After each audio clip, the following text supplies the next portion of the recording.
Yo les gars, salut tout le monde et bienvenue dans l'appel de la forêt. Aujourd'hui, on part observer les cerfs en montagne. Ça va être du lourd. Allez, venez. Non, je suis pas mort. Ok, ça fait longtemps que j'avais pas posté de vidéo. Mais je me rattrape aujourd'hui.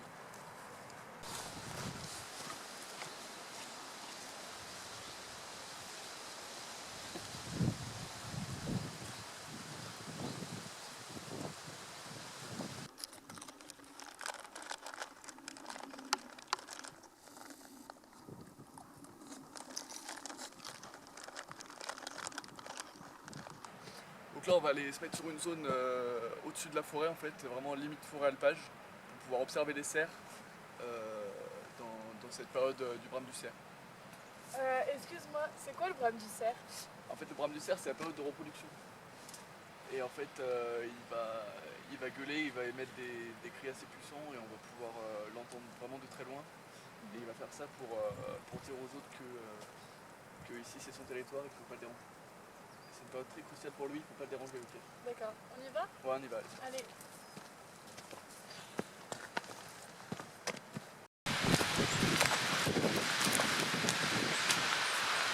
Donc là, on a repéré un groupe de biches et a priori il y a un cerf aussi.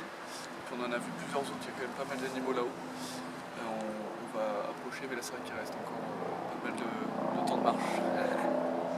Et j'ai une question, c'est quoi du coup la différence entre une biche et un chevreuil? Ouais, et ben en fait la biche est beaucoup plus grosse que le chevreuil, elle peut atteindre 100 kg, elle peut faire jusqu'à 1 mètre au garrot, tandis qu'un chevreuil c'est vraiment plus petit, ça fait 75 cm de hauteur et ça fait 20 kg. Et puis le mâle de la biche c'est le cerf, avec des gros bois, tandis que le chevreuil, il a des petits bois, on l'appelle le brocard. Par contre ils ont tous les deux le même petit qui s'appelle le faon. Très bien. Voilà, c'est parti. Allez, on y va. Vous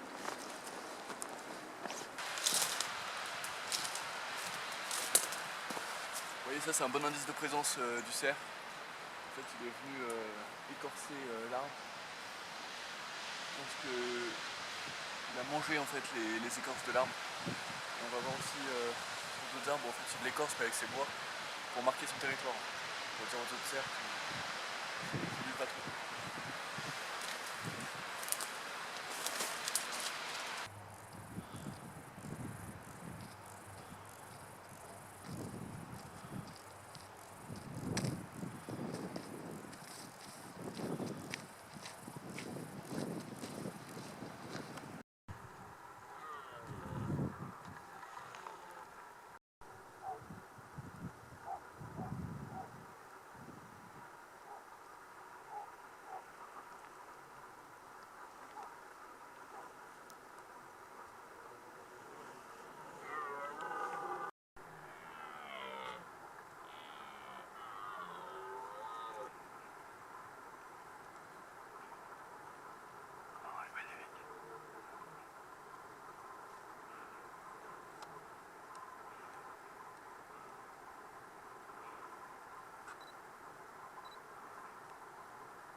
C'est un gamin de passer derrière là.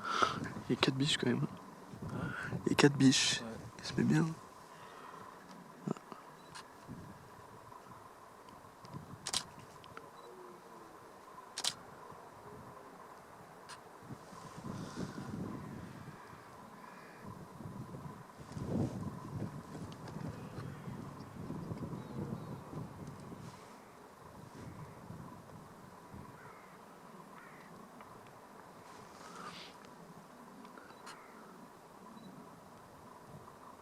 Ça c'est quand tu veux tirer la femelle. Comme on voit bien au 600 mm. J'ai pas compté combien il a de corps, mais belle bête.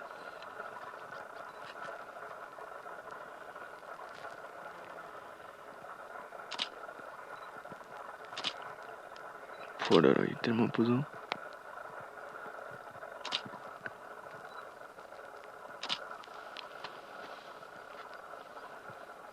Oh, sa taille par rapport au biche, c'est un truc de fou. Puis c'est du muscle. Hein. Et regarde, là il va lui sentir le cul, regarde.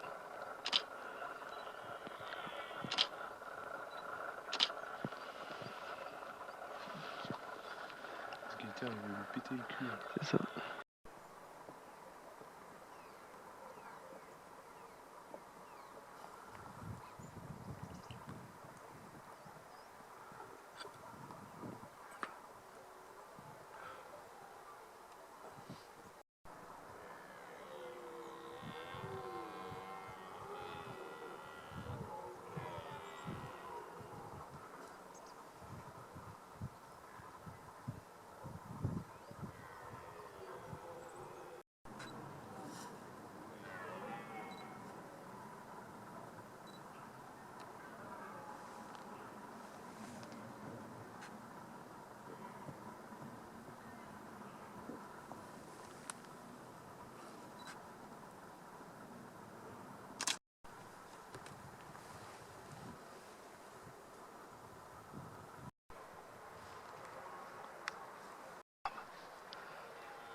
Magnifique.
C'est vraiment une super période pour les photos parce que voilà, vous voyez vraiment les arbres qui sont hyper colorés, c'est juste trop beau.